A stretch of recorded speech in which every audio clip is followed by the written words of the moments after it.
Yo, para sa classmate.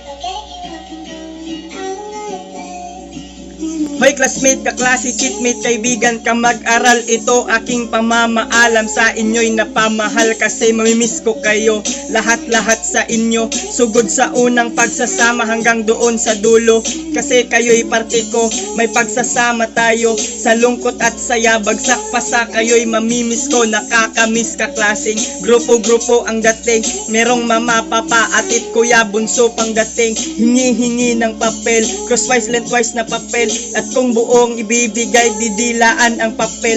May bayanihan pa to, assignment mong binuo ay di para sa'yo, kundi para sa buong kaklase mo. Merong bad influencer, yung classmate mo na cancer.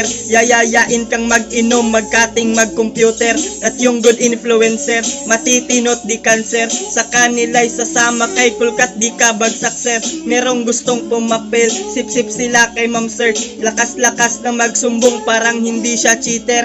Merong din mayayaman, pera kanilang puhunan.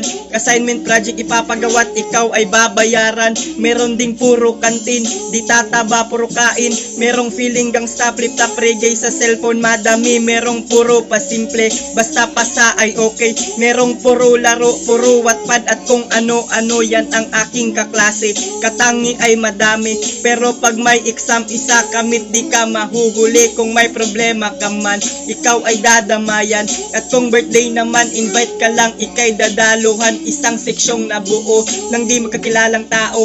Matatawag na isang pamilya ang kaklaseng nabuo. Magkita pa sana tayo, hindi pa ito ang dulo. Salamat sa alaala at palagi kayo sa puso ko.